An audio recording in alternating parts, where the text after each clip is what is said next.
I didn't mean to start talking about Elon Musk. Somehow that just happened. But let's go ahead and start there because you had something to say about the guy. Well, I think that Elon Musk is a genius. I mean, he's a great world-changing genius. He's nutty, but if you read the biographies of all the great inventors, they're all peculiar. Yeah. And this is what's so odd about celebrity in general. It's the quirkiness and the uniqueness, and the fact that an artist of any ilk is coloring outside the lines of traditional social mores. That's what we are attracted to. And then at the same time, we want them to be, leave it to Beaver, and we want them to be, Yeah. Father Knows Best. And that's, you don't get that. Thomas Edison was a very peculiar person. The Wright brothers were very peculiar, but what they were artists who just worked in physics and machinery or electricity, instead of paint or film or music.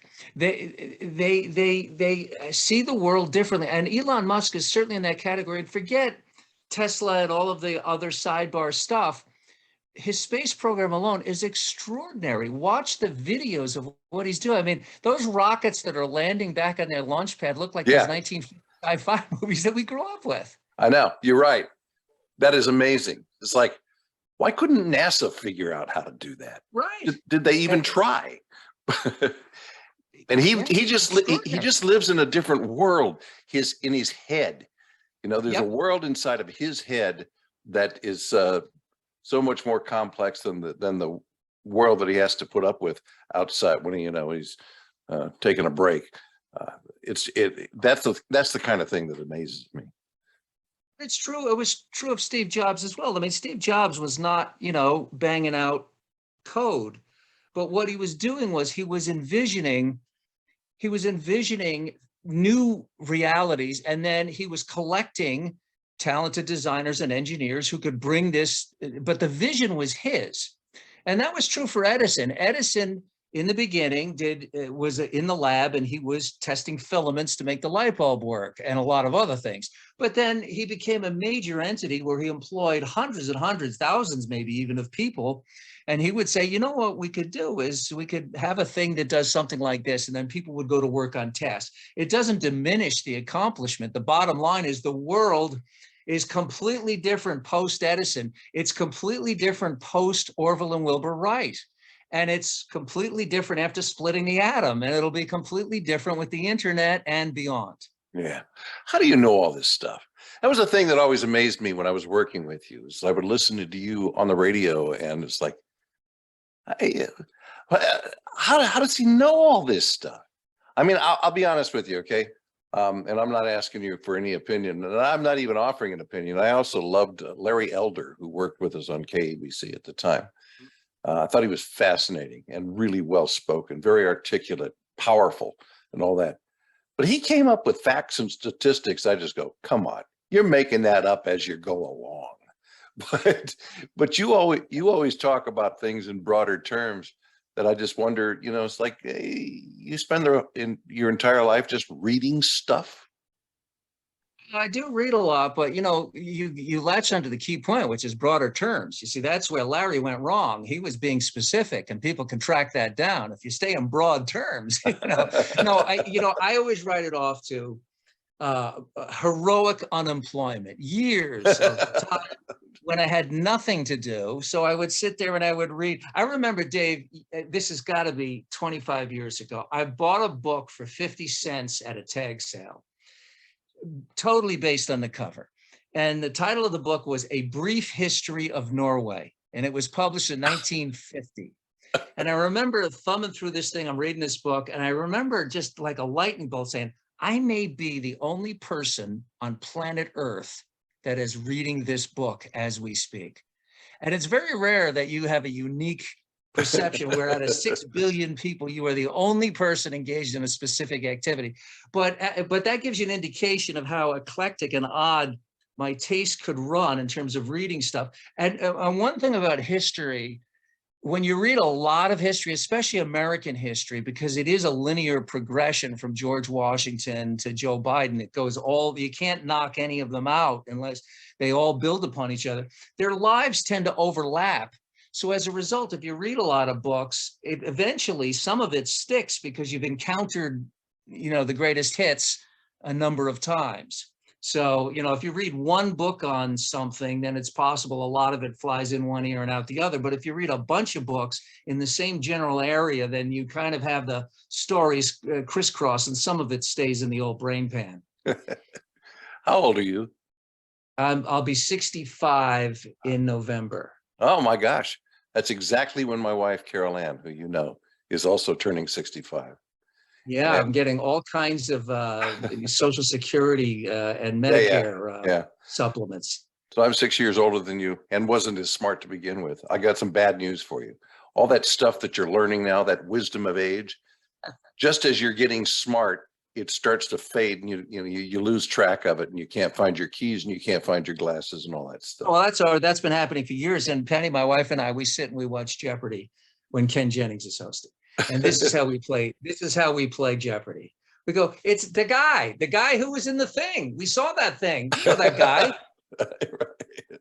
And that's our answer to who is, that's our answer to every question is we know the answer, but we just can't possibly pull up the actual name. I'm going to back up. I'll tell you something. I really actually think as I've gotten older now, my previous professions as a TV writer and in radio, I couldn't do it for a lot of reasons. First of all, no one's asking me. And the second is, I do feel that I struggle for the punchline a lot more now. Like I can formulate it, but I can't say it as fast as I could when I was 35. And you can't do that when you're in a writer's room and there's 10 people competing to get the material in, or you're on the air live, as you know. Yeah. If you think of a joke and then you can't think of the punchline, it doesn't play very well. Or you can't even think of an important word in the telling of the story that leads up to the punchline. Exactly. That happens all the time. It is so frustrating. You just took me a couple of steps beyond where we were going to start, but that's okay.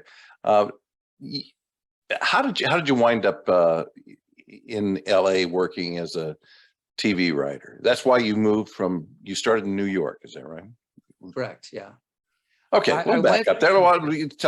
Tell me about your growing up, your childhood, your family, your school influences, and all that stuff. Well, I was born on Long Island and grew up in a town called Great Neck, which was a blessing to grow up there, because Great Neck is a remarkable town. Very strange place today, but when I was a kid, it was the perfect place to shape the life that I ended up desiring, because it was essentially Beverly Hills way before there was Beverly Hills. In the 1920s, it was West Egg in The Great Gatsby. Fitzgerald wrote The Great Gatsby when he was living in Great Neck. So Great Neck was West Egg and Port Washington was East Egg. And it was a place where the Marx Brothers lived, and W.C. Fields and George M. Cohan and Ring Lardner and all of these great literary and show business figures. And they actually ran a train into Manhattan because it was only 19 minutes on an express from Great Neck to Penn Station. They ran a train on Wednesdays and Saturdays called the Matinee Express to bring the show folk into the city to do the matinee performances. So I grew up with Alan King, on the other side of the street, and Sid Caesar lived there, and all of these people. So as a result, while we didn't have Beverly Hills wealth by any stretch of the imagination, in fact, the lights got shut off in our house because we didn't pay the electric bill, which irritated my mother profoundly. But growing up in an environment where the arts were a big part of the culture was a significant factor. And New York City, I could see the Empire State Building in the fall when the leaves were off the trees. I could actually see the Empire State Building at night from the top of the block. So it was like this magnet that kind of had a pull, that's where the action was. And eventually, of course, I ended up in the city working in an ad agency, and I worked in an ad agency because it was the closest thing I figured, well, they got cameras and they shoot things and you can learn how to do that. And that's essentially what happened. And while I was doing that line of work, I met Jack Klugman. Okay, wait. Oscar Madison. Hang on a second. Wait, you're running a little bit fast for me. First of all, just very quickly, were you a good student? What were your strong subjects? Was writing your passion? Is that something that we're really good at? I was a mediocre student because I was good in history and English, which you might expect. I was absolutely horrific in mathematics. Yeah. I tested in the 0.03 percentile in math, Dave. I mean, this is why to this day, I am not allowed to take the checkbook out of the house. My wife, I'm not authorized. My supervisor does not allow me to remove it from the house. Terrible in math and marginally better in science, but not much. So as a result, my academic performance was on average. Words belong to you. If I could read it, and in math, the math that I did best in was geometry because you could read those things. The problems were but don't ask me, what an isosceles triangle is because I don't know. But right. So anyway, I'm sorry, I took you astray, but I just wanted to know if you were one of those people. The reason I ask is because one of the recent interviews that I did, and she's fascinating, you might find her really interesting, is Ellen Jovin, who is the grammar table lady. She wanders around the country with her little fold-out table and sets it down someplace near a mall or a library. And the sign says, "Ask me your grammar questions." And so we started talking, and I explained to her how I was always in school a really good writer, but I can't figure out how to diagram a sentence and couldn't care less what the parts of speech mean and so forth. Was that you too? Yes, absolutely. It's totally intuitive. If you gave me a fifth grade grammar test, I'd fail it. Yeah. Because I don't know what the present participle of anything is. I don't know what the past, I don't know. I don't even know what they mean. Right. And I'm utterly unconcerned to know. Well, I get some gratification from that. Ellen, by the way, would celebrate that. She says, "You know what? It doesn't matter as long as you're communicating well, and if you're really talented at it, go for it." So anyway, I do know where to use an apostrophe, though. Yes, that's relatively simple. Yeah. So anyway, where'd you go to college? I went to Stonehill College in Massachusetts. It's a beautiful little, at the time I was there, embryonic post-war liberal arts school about 20 miles south of Boston. It's blossomed now in its almost 70th year. This beautiful, very successful place. I still have an amazing group of friends that I met there in the 70s that whenever I don't get to see them very often because of geography. Yeah. But it was a great experience. From what I remember of it, it was college in the 70s, Dave. So there are some foggy areas like all of sophomore year. But it was wonderful, wasn't it? It was a wonderful. It was. I don't think it's physically survivable and probably indictable in the modern era. But all right. So what was your goal? What was your plan in college? I had this notion that I wanted to be first. I wanted to be W.C. Fields or Groucho Marx, and then I wanted to be George S. Kaufman when I learned that people wrote for comedians. Then that's what I wanted to do. Now I had no idea how to do that, but I'll tell you something that was very singularly important was the Dick Van Dyke Show. And the Dick Van Dyke Show was important for two reasons. One, the idea that was a job that people could get paid to write jokes. Right. And I would watch Maury Amsterdam lay on the sofa. The idea that there was a sofa at work was highly attractive to me. And that he would, Mel Cooley would come in and he would insult his nominal boss. Right. These were very, very attractive features. But the key was, there was a writer on the Dick Van Dyke Show who went to high school with my father. My father didn't go to college, but he went to high school with my father. And whenever his name would come up, on the screen. My father said, I went to high school with that guy. And that was like, you mean like people from our world could actually enter that world? Yeah. So it was very formative. But that was kind of my idea. But when you get out of college with a BA in English, there's no show business office. You can't go to the, show business and apply, fill out an application. So you have to everybody has to kind of find a different path in, which is what brought me to advertising. I figured, well, you write and they shoot things, so there's cameras, and that's how I crossed paths with Jack Klugman, from The Odd Couple, and then later Quincy. And how did that happen? That brought me out. You were writing ads? He was the corporate spokesperson for Canon copiers. They had little personal PC copiers, which was a thing back then.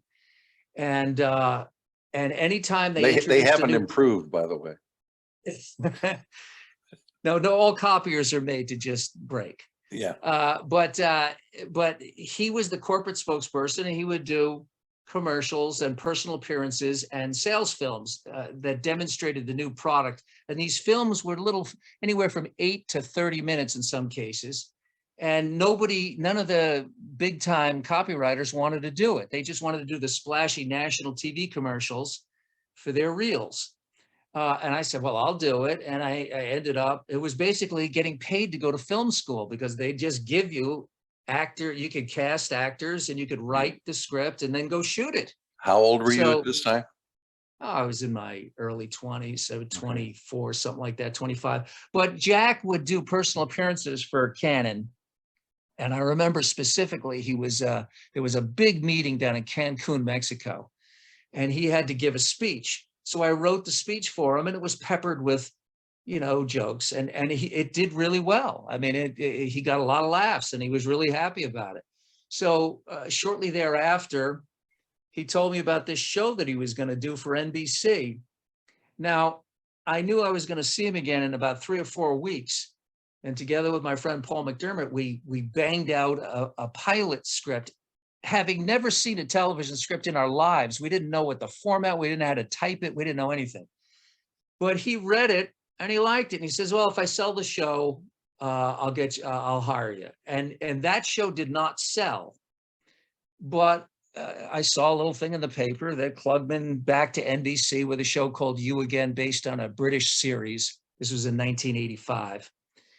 And I called Jack. I had his number. I called him, and he said, this was the one really actually clever thing that I did, was I realized he was hemming and hawing about bringing me to California from New York. And I realized he didn't want the responsibility. Right. He didn't want to take the responsibility. This guy would quit a job and move to the other side of the country. So I said, Jack, I quit my job and I'm coming out whether you hire me or not. And he says, get here by Tuesday, or whatever day it was. That is great. That's very good. And that show lasted long enough for me to figure it out a little bit anyway. It lasted long enough for me to figure it out enough to get a second job. Let's put it that way. Well, yeah, it gave you a resume, right? Well, it gave me, we did 26 half hours. John Stamos was the other half before Full House. He was the other half. And John and I were the youngest people on this show. He's a little younger than me, 6 years younger than me. But we hung out a lot together then, and now I live, by the way, about maybe 100 yards below the house that he was living in at the time. Really? But we were the only, everybody else was sort of a contemporary of Jack Klugman. And I was the youngest person sort of working on the show, me and John, but it lasted long enough for me to figure out how to do it, enough that I could get other jobs. And that lasted for a while, until the radio thing came along. Okay. That is the next transition. We're talking about what, the late 70s? No, this was the mid 80s. Oh, yeah, like 86, 87. How in heaven's name? I mean, you're talking about going from a degree in English to getting into television writing. How does that leap into having a radio show? Well, I mentioned before my obsession about the Wright brothers, which is one of those stories that I find to be nothing short of miraculous. I mean, that's, always, the stories that Superman never appealed to me. I could be Superman if the only thing that can kill me is kryptonite and it's not found on this planet. Yeah. All right. But to jump off 100-foot high sand dune in a flying machine that is not right because you're working on it, not being able to ask another human being how to operate it and do that 1,000 times in one summer alone is an amazing feat. To actually invent the technology while also learning how to operate it, and it could kill you every time you do this. It's an amazing, it's more impressive to me than Superman bending steel with his bare hands. So I was obsessed by that story. And I wrote a piece on the 90th anniversary. So that's 1993. I wrote a piece for American History Illustrated on the Wright brothers that they put on the cover. It was the cover story. And at the time, Ray Bream, who did overnights at KBC from midnight to 5 for 30 years, he was a pilot. And somehow he had seen the magazine article and invited me to come on the show to talk about the Wright brothers for an hour. And I, amazingly, kind of synchronicity, the night that I appeared on his show was the same night that an episode of Married with Children that I wrote was taped. So I went to the taping of Married with Children, went from the studio to KBC for the midnight taping with Ray Bream, or broadcast with Ray Bream. And he ended up keeping me for 4 hours, Dave. Can you imagine? Which is why I loved overnight radio, the esoteric nature of the beast, that you could have somebody prattling on for 4 hours about the Wright brothers and not exactly. So, but when I was driving home, I thought, well, that's like the greatest job in the world. There's nobody, it's the anti-TV. And TV, there were 500 people telling you how you should have done it and changed this and changed that. And there was nobody telling Ray Bream anything. Let me ask you something about Ray Bream. What I heard, and I listened to him a lot in those days, but excuse me, I always got the impression, and then I heard later that a lot of times he was having a conversation with people, and in the meantime, he was working a crossword puzzle in the Los Angeles Times, or just, he was engrossed in a book that he was reading or something like that, really not paying attention to the conversations he was having. Am I wrong about that?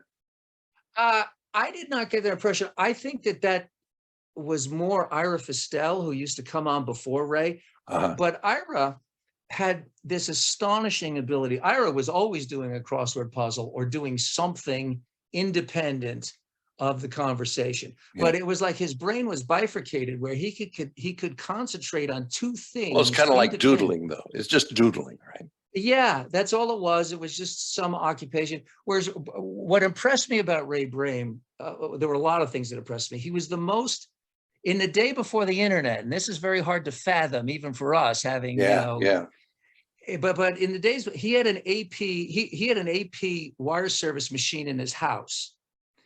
And he would come in with the paper with the dots that you'd tear off on both sides, the linotype. And he would come in with it because everybody else was basically doing yesterday's news. You'd come in with the newspaper and cut articles out of the newspaper, but the news cycle had moved on. But he was on a wire service, schedule. And because he was a ham radio operator, he did some really remarkable things. I remember that he would, the very last show that he did at KBC when he retired, there was a big blow up with North Korea, and he had a relationship with Lloyd Bucher, who was the commander of the Pueblo, which was captured by the North Koreans many, many moons ago.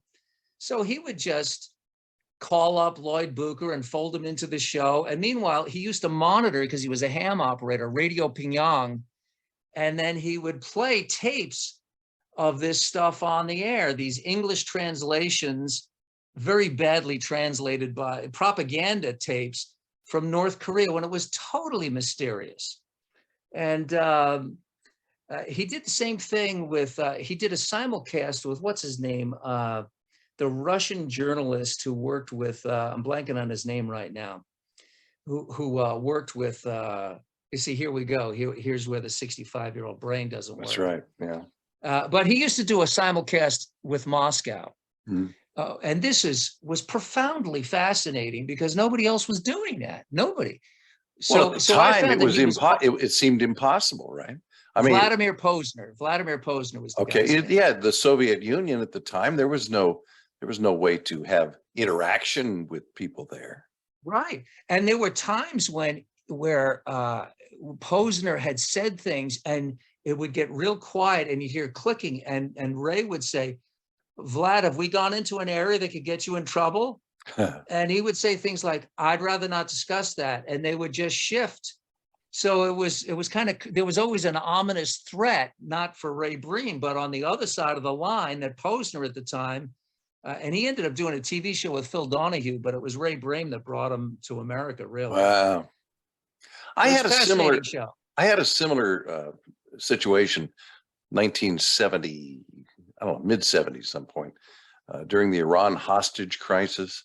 I had, and I don't even remember how I made this connection, but there was a guy in Iran at the time who was willing to talk to me on the radio in Sacramento, and he told me all kinds of inside stuff, and we always tried to keep his identity somewhat secret. And but we happily told his name, and the guy, gosh, and like you, I can't remember now.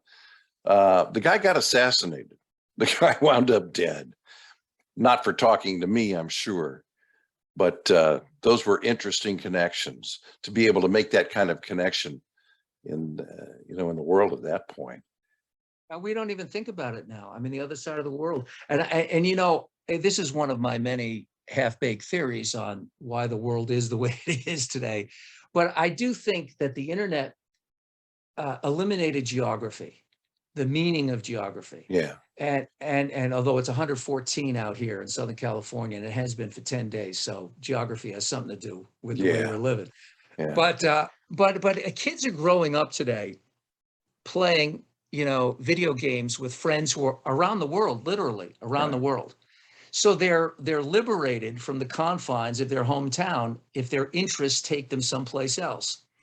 And one of the unintended consequences of that is that I think that the allegiance to the nation state is diminished. Those of us who grew up saying the Pledge of Allegiance and saluting the flag and all of those things, it's not that there aren't young people who don't have the same connection to place, but this is a global phenomenon. In fact, it was a cab driver in Denmark who actually told me that opened my eyes, saying, oh, the young Danes, they don't care about Denmark. And I realized that the same thing that we're feeling, that this connection of the generations to America is fraying, is happening globally, because people's interests can be anywhere. If whatever you're into, you're not limited by your geographical location. And it's a pretty profound change, I think, anyway. Absolutely. For so long, people have raved against the concept of global government, or one world government. But it seems really kind of inevitable, doesn't it? Yeah, it does to me. And the battle is, whose government? Right. What kind of government is it going to be? But it's it's a real interesting phenomenon to witness. And it's beyond. And I think that it certainly goes to the political divide in America today, where and I will do anything I can in life to avoid discussing contemporary politics. But I do think that the flag itself has become a one-party symbol, which is sad because it shouldn't be. But in one way, one side walked away from it and another side claimed it. And now I've actually had friends who have said they won't fly the flag because they don't want people to think that they voted for Trump. Right. And I said, well, then it's a Trump symbol. Yeah. If you're walking away from it and won't claim it as your own, but it goes bigger than that. This too shall pass. Biden and Trump will go away, but this is a bigger issue because it's really about, do you feel that you are a that your country is your homeland. And this is something that some people feel very passionately, and I do. I certainly will go to my grave as an American, but I don't know that 2 generations after that, that same connection is there. And it's not just America. As I said, I think it's a global phenomenon. Exactly. I mean, you look at what's going on at our southern border, and here I sit in Texas while Governor Abbott is shipping as many people as he can to Washington and New York. And seriously, we're seeing people in this state who are struggling just to keep their world held together, because people are coming across the border illegally, and the United States is opening the door, ushering them in, and saying, "Good luck to you now." But it does make you stop and think, well, first of all, why is it we're the only country in the world that seems to be doing that? And secondly, maybe borders are something that will soon be relegated to the past. Well, I could see that happening. I mean, that was kind of what happened with the creation of the European Union. And, Yeah. there's certainly Europe, there's very little distinction. I mean, you can sit in a cafe in Belgium and the back legs of the chair are in France and the front legs of the chair in Belgium, I mean, so literally, it's like you can go to four corners where, the states come together and you can have a foot in 2 different states at the same time. Or if you bring your dog, all 4 states at the same time. But I don't know where that goes. Here's one thing I absolutely know. It's not going to be my problem. Nobody's asking Right. me. Right. I could have all the theories about this stuff and try to reconcile it from my own understanding, but Yeah. this is one of the things that I think that people our age, in particular, Dave, struggle with this. How can this happen?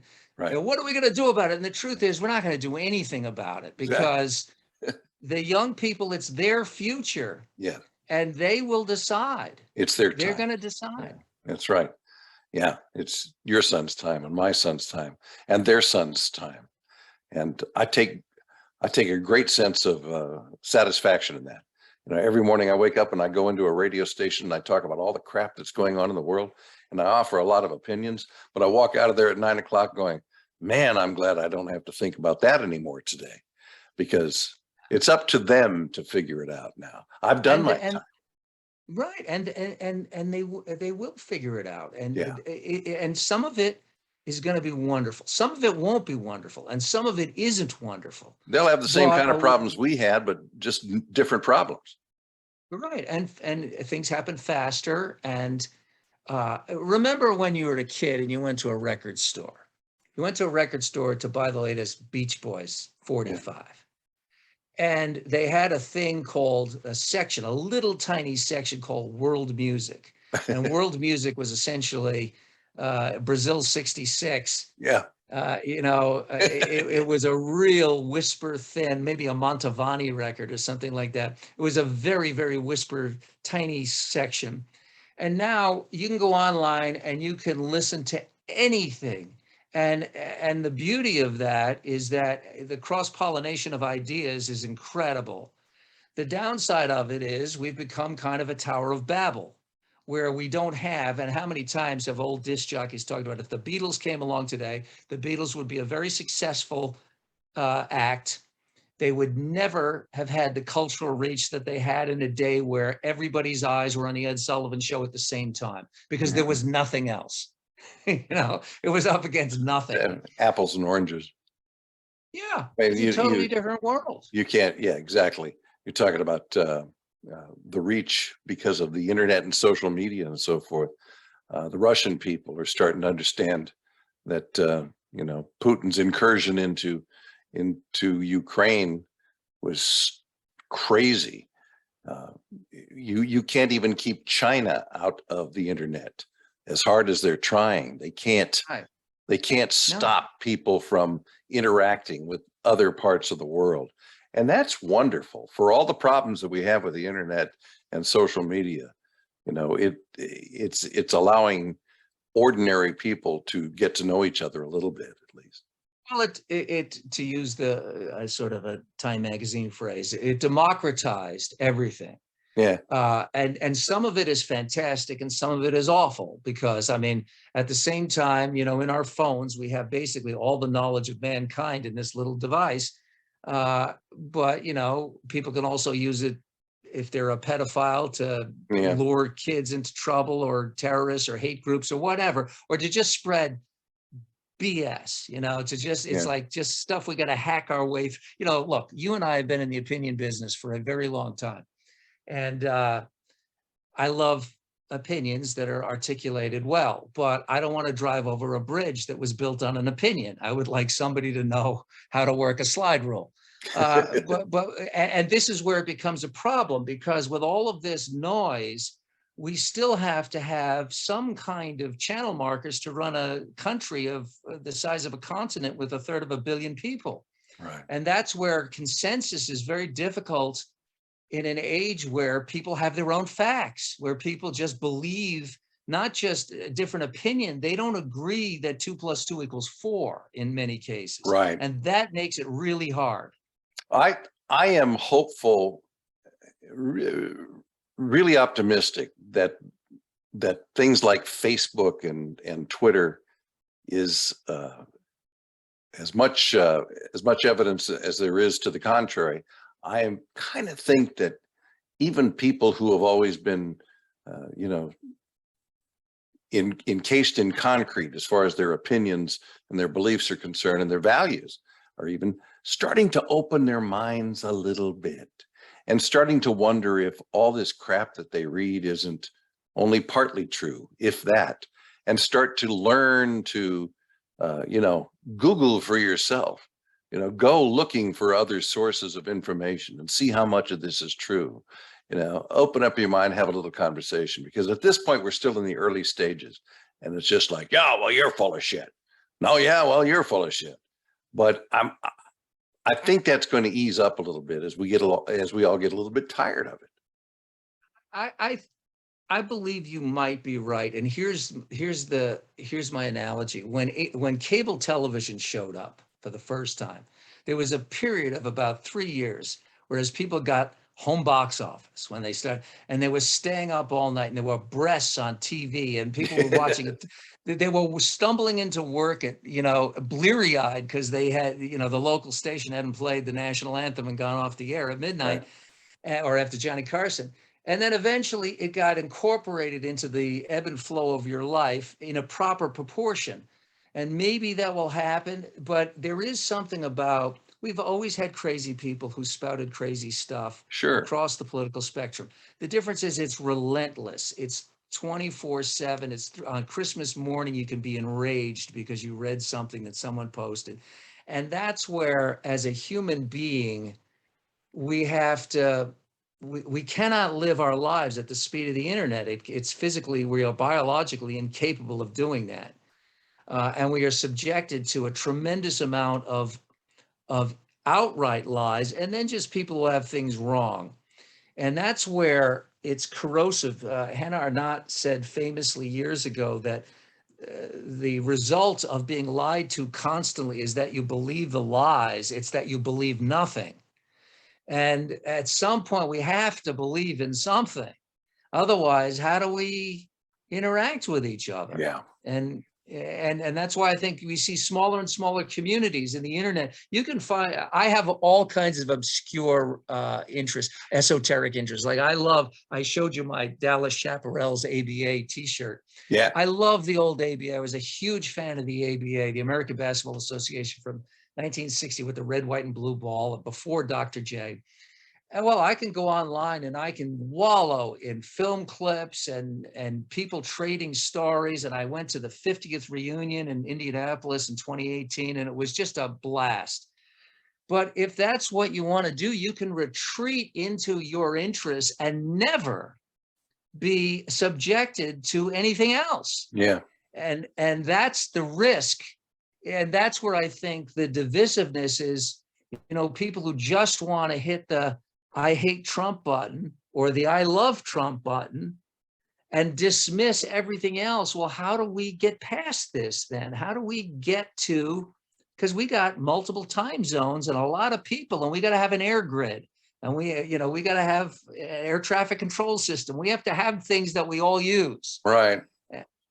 So I don't know. I don't know what the answer is. I think how we get past that is that you have children who go, you know what, Dad, I'm sorry, but you're full of shit. You know, Yeah. we don't think that way. And hey, they are saying that. Yeah. They are saying that. Yeah. Young people, our oldest is an entrepreneur and a rather brilliant one. And he's changing the world through his own ideas and technology. And he pays attention to politics peripherally, but he is changing the world without running for state assembly. Mm-hmm. And he's employing people and he's making lives better. And I think that a lot of young people, and I asked my wife's niece, a very bright, grew up in a political family, very bright young woman. And I asked her if her friends were going to vote and how involved in the process were they. And she says, well, I am because of the family I grew up in. But most of my friends are too busy doing things to waste their time with the nonsense that they're subjected to. Right. And that takes us back to the political situation in this country, the fact that we have a country, and will we in the future have a country, or is there going to be one world government? Can you give me just a quick break? I got to go to the bathroom, but I want to come back. I want to get back. I want to talk to you about your musical taste. I want to talk to you about your novel, and I don't want to take the rest of your day to do all of that. Well, we definitely want to take a bathroom break. Yeah. While you do that, I'm going to go grab the last of the coffee before my wife gets.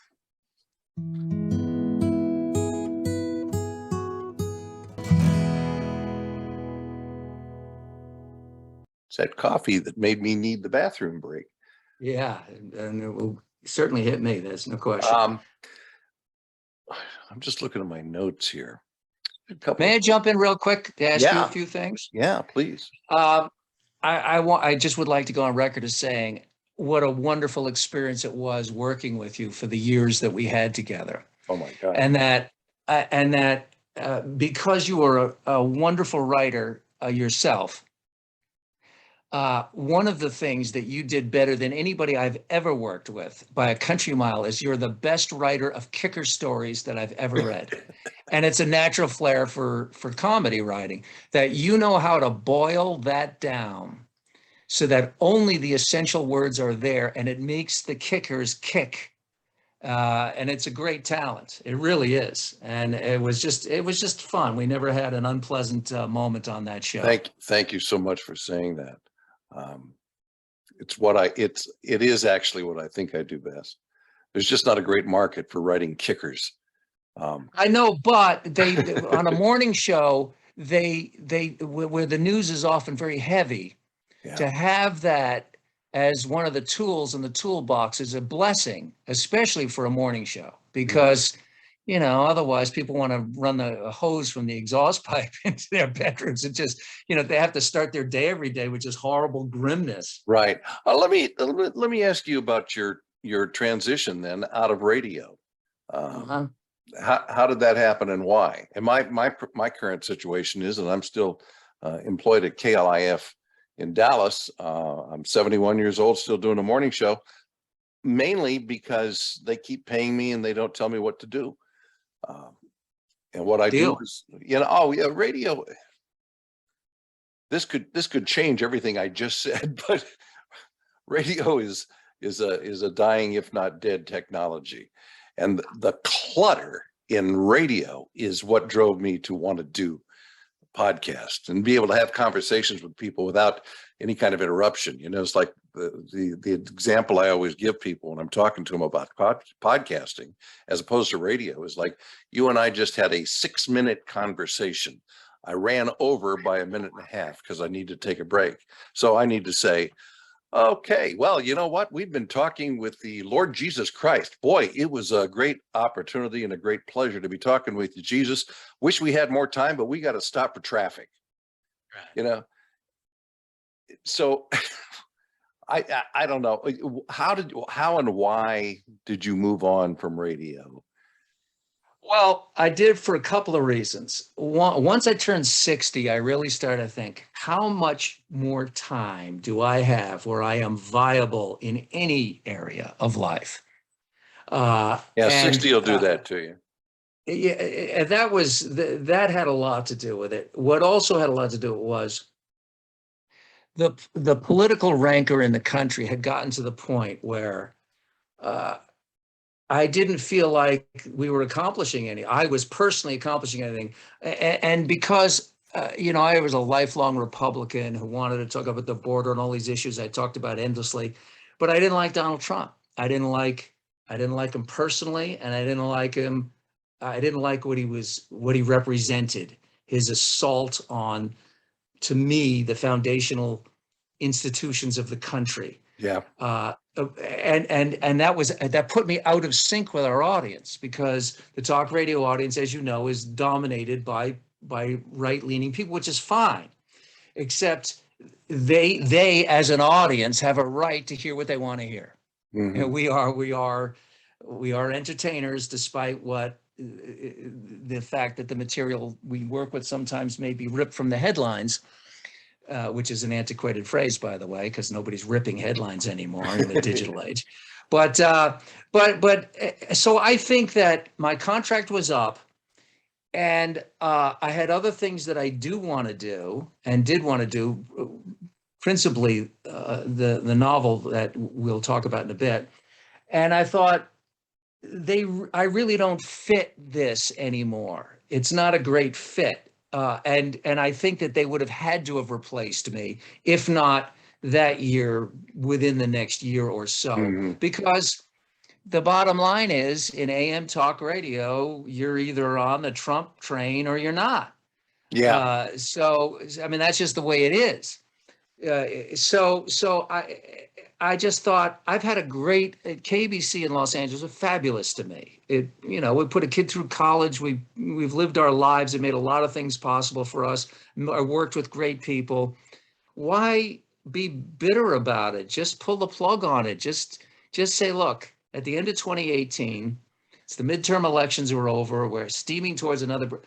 Let's just, you guys do what you need to do for your business, and I'll go take care of my business. And so it ended beautifully, I think, Yeah. and with zero hard feelings. And as a result, I really consider myself one of the lucky ones, because, frankly, the business can be cruel, and people Yeah. can get shown to the curb when they don't have a plan B, which is ugly in any walk of life, not just ours. Right. My my friendship with you and our relationship is really strange in the radio business, because I came in to do the morning show on KABC. Right. And I was not prepared for it. I was not ready for it, for a lot of reasons that are neither here nor there. But you were our lead in, because you were working the overnight show, Right. and you just charmed the hell out of me. I mean, not only personally, but the way you were on the air, the fact that you were playing, musical standards from the 40s, the Frank Sinatra stuff going in and out, and I just thought, man, this guy has really got it right. But I was doing news for you when you were on the morning show, when you retired, when you left, or they ran you Well, I out. got So, 'cause that fired was the first once. time. Yeah. Yeah, I got fired once. Right. And to That's what show, it was. let me jump in real quick, because this Yeah. is anybody who's listening to this, how crazy the business. So I got fired from KABC doing the morning show. Yeah. And literally 3 months later, the same corporation that fired me put me on nationally, Right. which we started this thing called Red, which was, we did a national version of Red Eye Radio, which still exists, but it had been my local overnight show in KABC. Right. So the same company that fired me in Los Angeles put me on with New York as our flagship, WABC. And then, of course, I think we had 290 stations, and then they sent me back to Los Angeles to do the morning show. So go figure that one out. Yeah, it's nutty. But let me ask you about Red Eye Radio. Okay. I work in Dallas. I work in the same building where WBAP is just down the hallway from us, about 20 steps. And they still run the overnight syndicated show, Red Eye Radio, which is primarily two really good guys talking exclusively about conservative politics. And they're talking to primarily truck drivers and so forth. And they call their show Red Eye Radio. And it was my understanding somehow, I don't know even how I came by this information, and it's probably wrong. Did you trademark that phrase and sell it to the corporation or what? No, this is what happened. I started calling it Red Eye Radio, and I always joke about this because I thought, it'd be like a red eye flight. Yeah. But then it turned out that at 3 a.m, the audience is either drunk or stoned, so their eyes are red. But what happened was they moved me. I got moved back to mornings from the overnight show, the national overnight show, very quickly. And as a result, the corporation did not have time to rebrand the show. So they just wanted to keep that the same because they already had the network. They already had like 200 plus stations. My only connection was I owned redeyeradio.com, which is really what they wanted. Oh, I see. So they kept it, and they paid a very small fee. Yeah. The use of redeyeradio.com, which I don't own anymore. I think they do. Oh, okay. And I was fine with, because I don't even think about it. I don't remember. One thing that's great though is my producer on the national version of Red Eye Radio, Brian Kane, is still working on Red Eye Radio, which I'm happy to see. Love Brian. We're buddies. We are buddies. Yeah, he's a great, quirky, funny guy. I just adore him. Yeah, he's been helping me out with my website, by the way, and I need to get some more help from him. I want to talk to you about your music, your musical taste, because it was so unique. As I said, I would come in and hear Frank Sinatra. I would hear Dean Martin. As a matter of fact, Amy Lewis and I stole the one Dean Martin song that we ran every Friday morning at 8 a.m. And that was Good Morning Life. That music was just so fabulous. And I knew at the time that we were not hitting the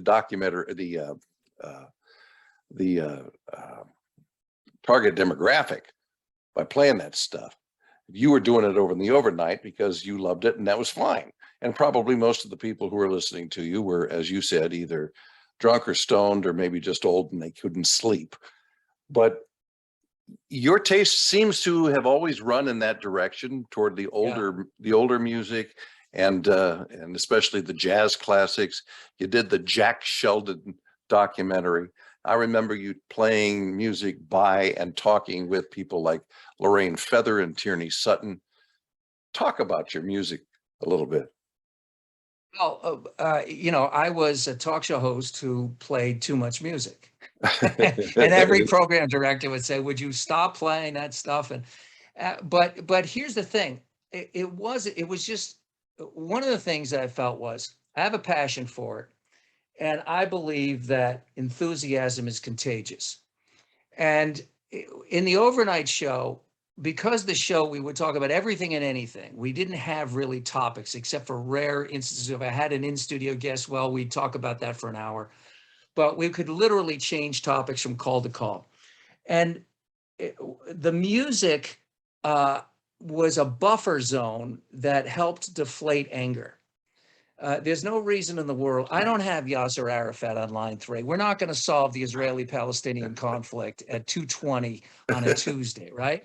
So we're coming out of a commercial break. If we play a piece of bumper music and we play it a little longer, maybe 40 seconds instead of 10 seconds in yak, it's just sort of like a palate cleanser and a chance to reset.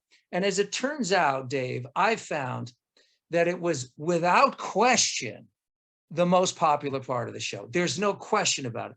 And I had this argument 10,000 times with program directors say, the motion picture industry spends millions to brand their movies and television shows with a sound, to create a sound. And they frequently go to the American Songbook for that sound. And we're able to do this for nothing. And you don't want me to do it. And I would print out hundreds of emails saying, what was the name of that song that you played that went something like this? Hundreds of them. And it wasn't old people who were hearing Benny Goodman. It was young people who were hearing Benny Right. Goodman maybe for the first time. And it was old people who were hearing Nora Jones for the first time.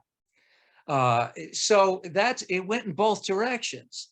All of a sudden there's a new record out by a young performer. Like right now, my wife and I, Penny and I, went to the Hollywood Bowl to see Billie Eilish a couple weeks ago. 17,500 people, and Billie Eilish was there to do a tribute to Frank Sinatra and Peggy Lee. And Billie Eilish came out with Debbie Harry of Blondie fame and sang "Is That All There Is?" And then Billie Eilish sang "Fever" with Christian McBride playing the Joe Mondragon bass lines. And the place went crazy. And here is Billie Eilish, who has just turned 20, but her musical curiosity and taste has got her conversant in the vocabulary of songs. And I looked at that as saying, well, here is this young talent, and she is a talent. She's a real talent, who is introducing this music to the next generation and will keep it alive. And maybe they won't know Peggy Lee's name, but the sounds won't be foreign because she's going to fold it into her work. And that's how it works. So the music that I played, my brother was a drummer in a rock band. And he played Let It Be so many times that he literally wore the grooves out on 2 records. He had to buy it twice or 3 times.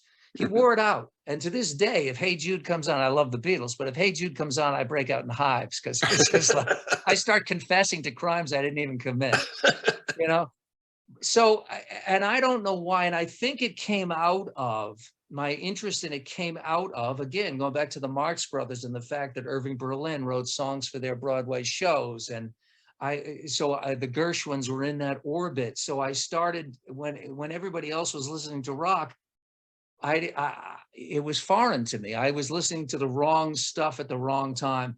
What's fascinating is that now at this age, I'm listening to all the stuff I should have been listening to 45 years ago. I said, hey, this is really good. You're an Aerosmith fan now. All of a sudden I could listen to it with totally fresh ears. But there are some songs, of course, if I hear Hotel California one more time, I'm going to put a slug in my head. I mean, it's like there are some songs that are played. It's like, oh God, I don't want to hear. There are even some Sinatra songs and that I don't need to hear I've Got You Under My Skin anymore. Or Fly Me to the Moon. Yeah, although that is so good that I'm kind of okay with it. But there are some songs that I love them and they're classics for a reason. But I go deeper into the catalog, and I am happy to tell you that tomorrow at 11 o'clock Pacific, I am taping 1 hour on Sirius XM, Seriously Sinatra, hosting Playing Favorites, where they're bringing a guest disc jockey. Tomorrow being, so excited. Excuse me, tomorrow being September 7th. Yeah, although I don't know when it plays. They pre-tape these, so I'm not sure when it will actually air. But they run them, they repeat it endlessly. Yeah, we can search it. That's cool. Great. Yeah, I'm really excited about it. It's the only radio job that I've actually wanted is to go in there, and it's only a one-off, but that's what makes it fun. Pick 14, 15 songs, you tell people why these mean something to you, and you just play them loud. Clearly, Frank Sinatra was one of your favorites. I say that just based on how often I heard a Sinatra song when I was working or coming into work or something. My wife would say an irritating obsession she has to deal with. I want to talk about her too for a couple of minutes. But as far as Sinatra is concerned, 2 things. Was he the best phraseologist singer that ever existed? Did he back phrase and move around within the song better than anybody else in history? Well, he would probably have told you that Billie Holiday, because that's who he got his phrasing from, or even Tommy Dorsey, the trombonist, which is, Frank spent time there watching Tommy Dorsey breathe and how he played these long phrases, musical phrases on a trombone where you have to, and he learned to breathe watching Dorsey. So, but here's my obsession with Sinatra has nothing to do with the Rat Pack. It has nothing to do with any of the mafia stuff or any of that stuff, JFK, and I really don't care about that.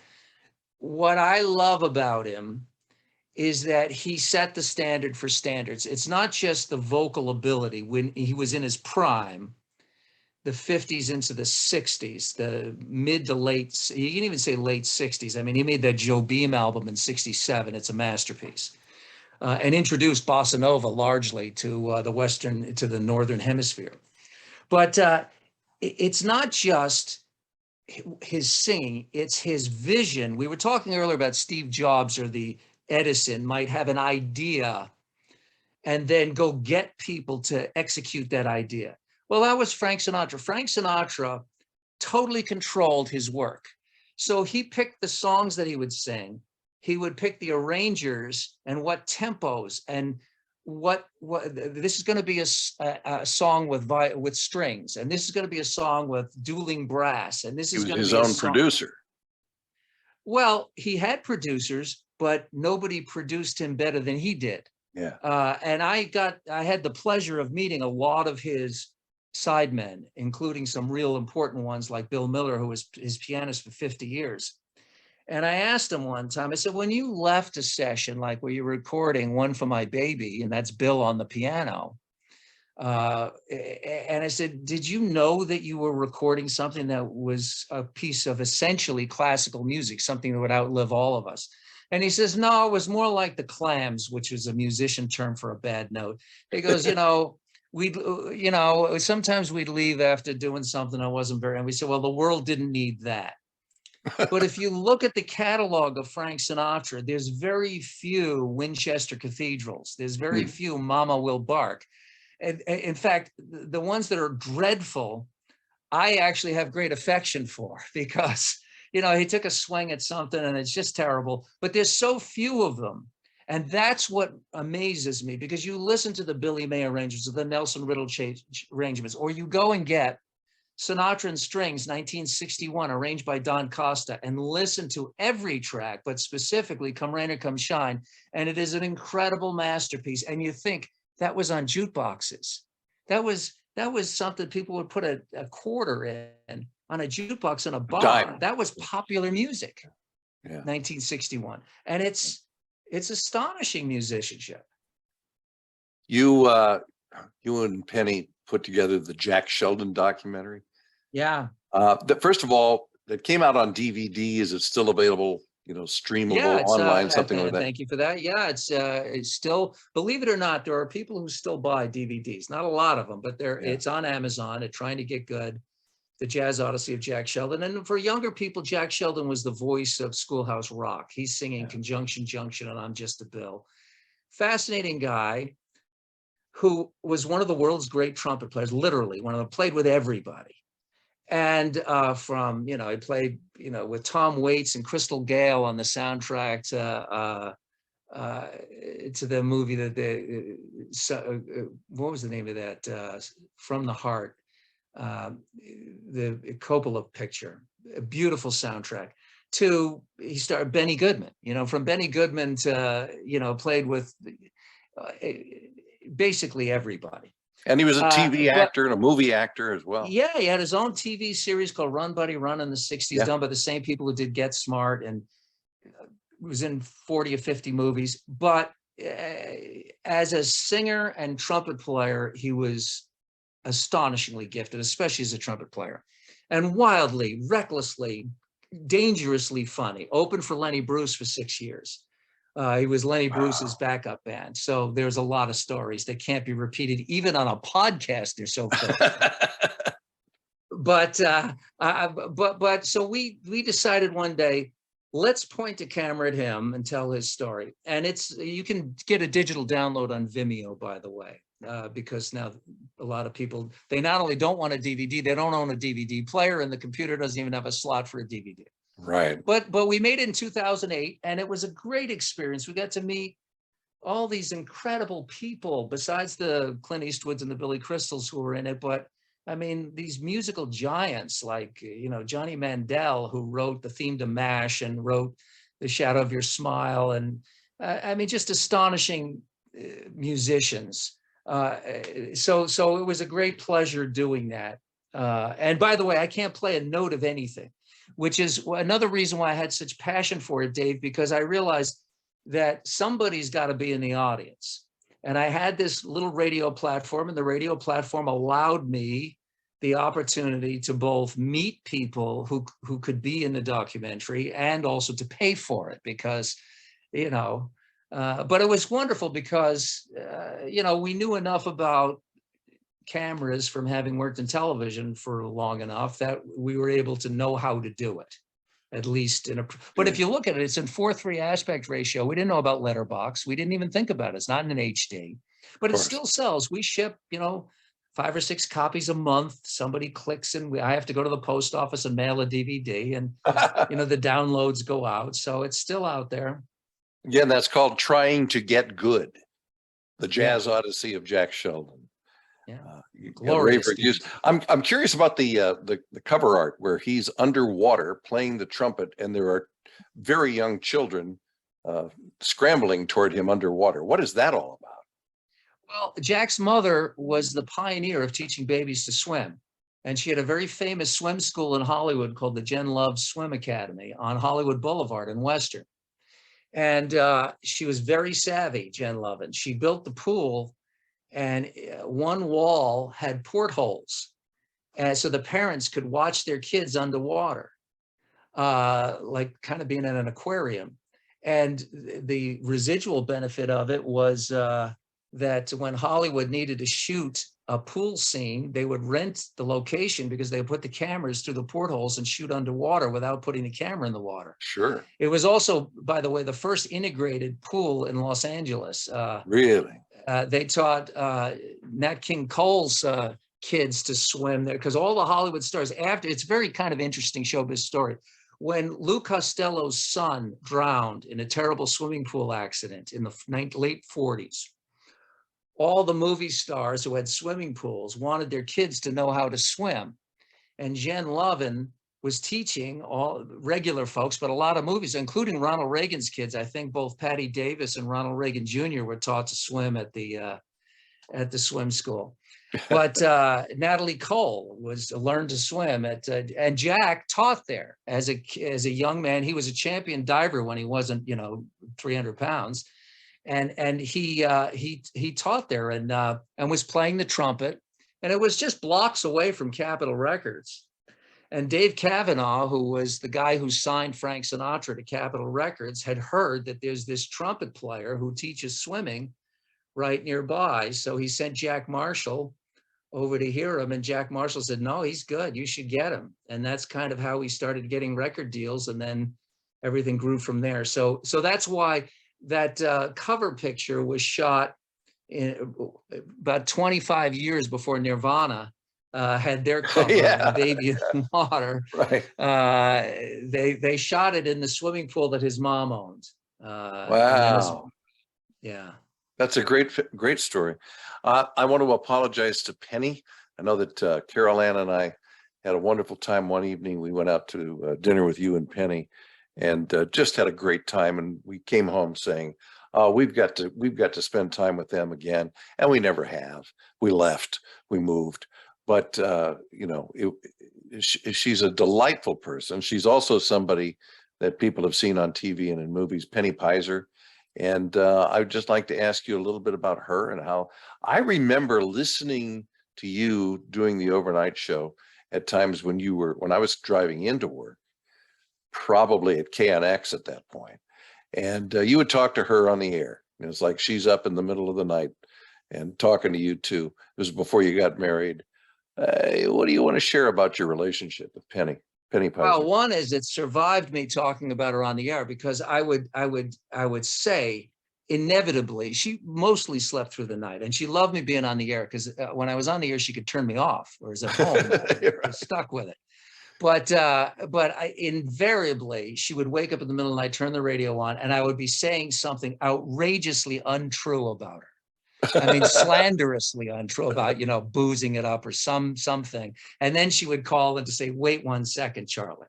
So there was a lot of that.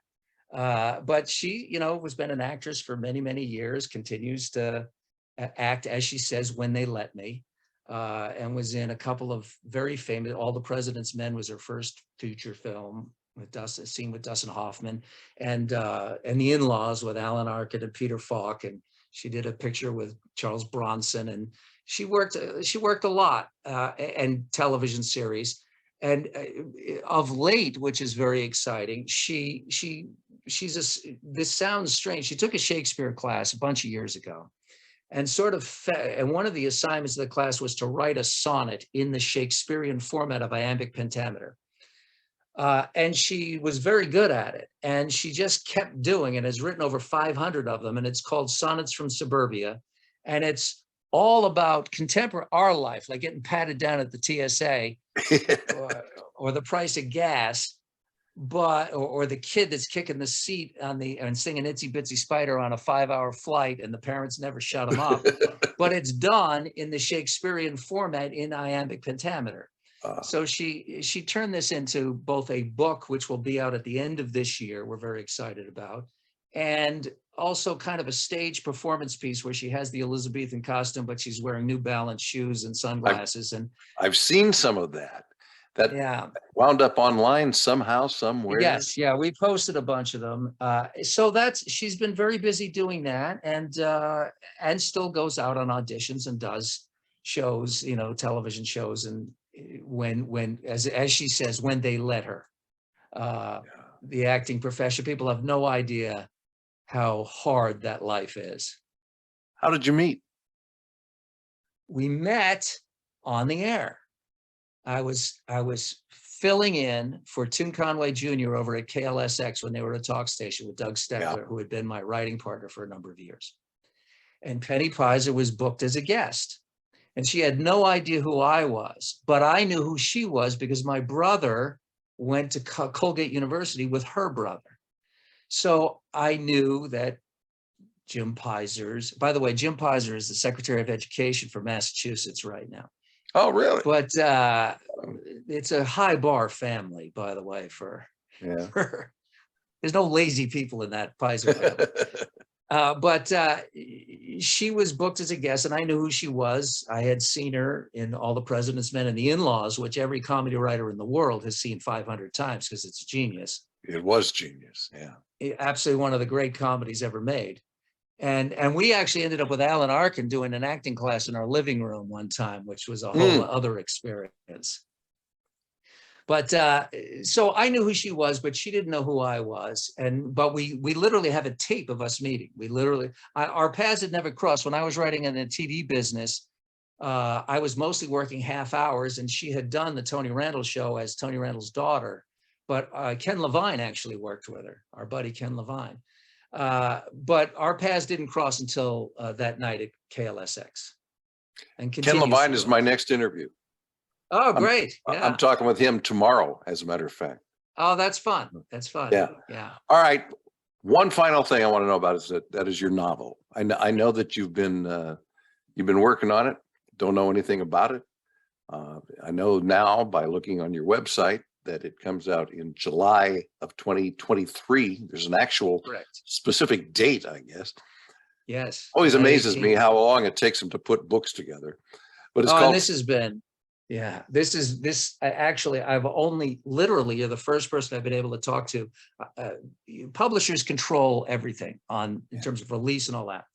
And while we signed the deal months and months ago and have been working on it for, revisions over those months, until the cover design is official, you can't really publicize a book, because despite what that total lie that people shouldn't judge books by the cover. People do judge books by the cover. Of course. And the publishers certainly know that. So any mention of the book was embargoed until the cover art. And literally today is the first day that I'm empowered to say anything about it. The book is called Frank's Shadow. And yes, that Frank is in it. But I will tell very briefly, the story was born the day that Frank Sinatra died. I have a buddy of mine whose father died the same day Frank Sinatra died. And he was roughly the same age. They were both 82. And I thought, one death is satellite news ricocheting around the world, and the other death is in the back by the mattress ads and the racing results. And you had to pay to put it there. So I was curious about the trajectory of lives, how one life can go this way, and how we value that differently than the guy who's in the back of the paper by the mattress ads and the racing results. And that was kind of the genesis. So the story is about this young, dissipated history professor who's listening to the wrong music, pick me. He should be listening to somebody, rock and roll, and he's not. And he goes home to bury his father, and he realizes he knows everything about Frank Sinatra, but his own father is a mystery. His inner life is a mystery. And he goes out to discover who his father was. And in the process of that, his own life unravels. And he uncovers his father's deepest, darkest secret before finally learning to forgive both himself and his father, putting everything into context. That's essentially Frank Sinatra appears in the book only as counterpoint. He's not, right. It's not about Frank Sinatra. He's just sort of a counterpoint to the father's life. Yeah. So that's the story. It's called Frank's Shadow. It's published by Greenleaf Books of Austin, Texas, and will be out in July of 23. And I couldn't be more excited. Now, here's the thing that's frightening, Dave. I started this in 1998. So by the time it comes out, it will literally be 25 years because I didn't know what the family secret was. I didn't know what I could not come up with anything that worked for me. So it sat fallow for a long time. And then I was reading Rick Atkinson's World War II trilogy in volume 3. And I said, this is it. This is what I have to do. And it had a lot to do with why I left radio, because I realized I had to go. And my last radio show was December 18th of 1998. I started on the book again on January 4th of 2019, a couple of weeks later, and have been working on it for the last it'll be 4.5 years when it comes out, which shocks me that it's taken that long, even after having worked on it all those years before. So I'm very excited about it. And hopefully people will like it, but I don't have control over that. I got enough trouble just talking to people like you who write books. And you talk about 1998.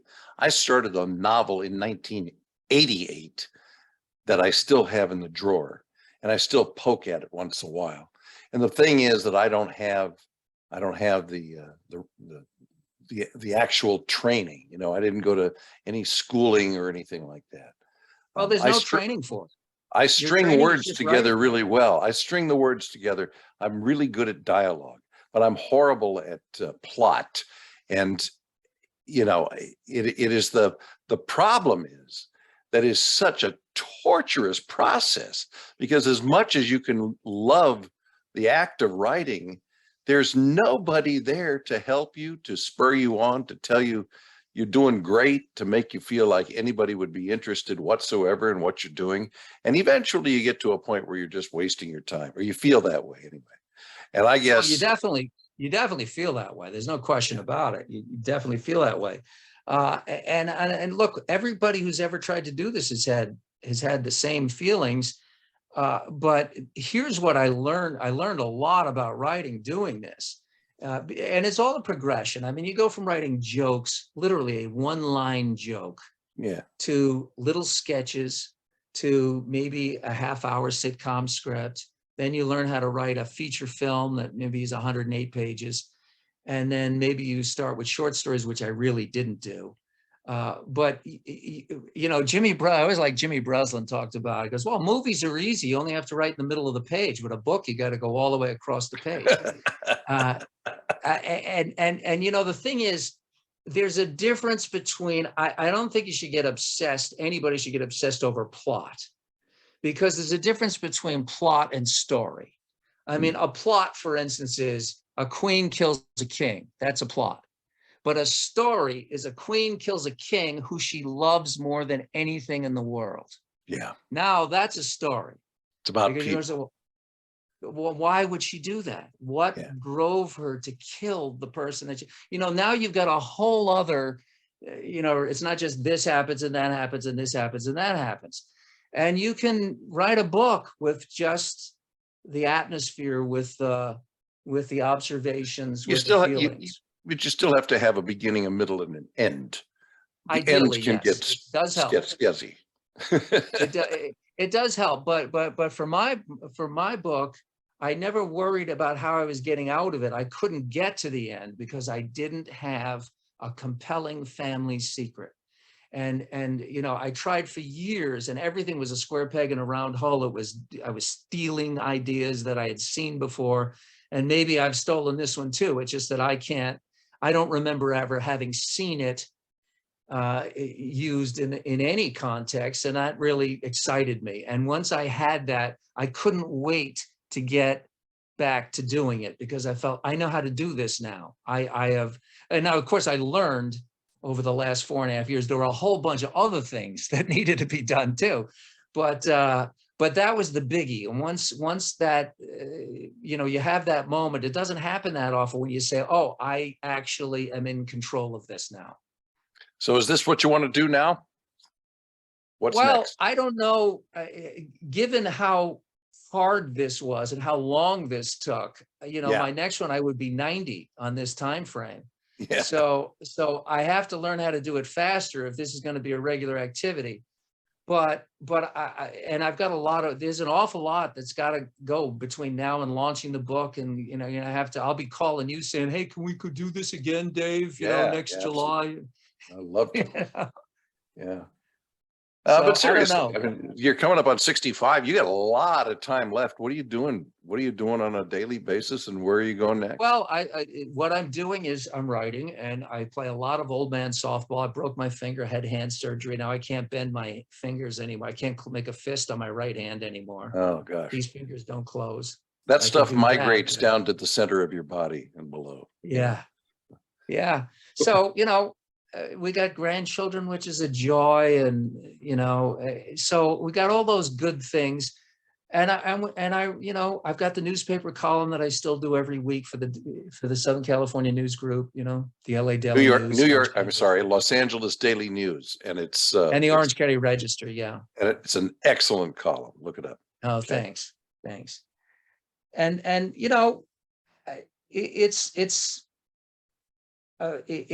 I got to tell you, I was shocked, really actually shocked when I realized that I'm going into my 5th year of not being on the air. Yeah. That I worked on this book all of 2019, all of 20, all of 21, all of 22, and into 23 when it finally comes out. And it just seems like it went by in a blur. So that tells me that I'm doing the right thing because I'm not bored. Yeah. That's a great attitude. I always just think time flies when you're getting old, but you're right. I'm not bored. That's a good way of looking at it. Yeah. What a delight. Thank you so much. This is a conversation that we tried to have in little bits and pieces at, restaurants in the middle of the day, in the middle of the morning, brunch time and so forth. You're a special guy. I've always admired you, and I appreciate your friendship. You're a gracious and lovely person, you and Carol Ann, and I never had an unpleasant experience in all my time with you, and hopefully I didn't prattle on too much here. No. You are officially podcasting. I'm still early in the podcasting thing, but you are officially my longest conversation, and I believe that. Certainly the most enjoyable. Thank you, Doug. We'll talk again. Okay, Dave. So we will talk again. Thanks so much for having me. All right. Bye-bye.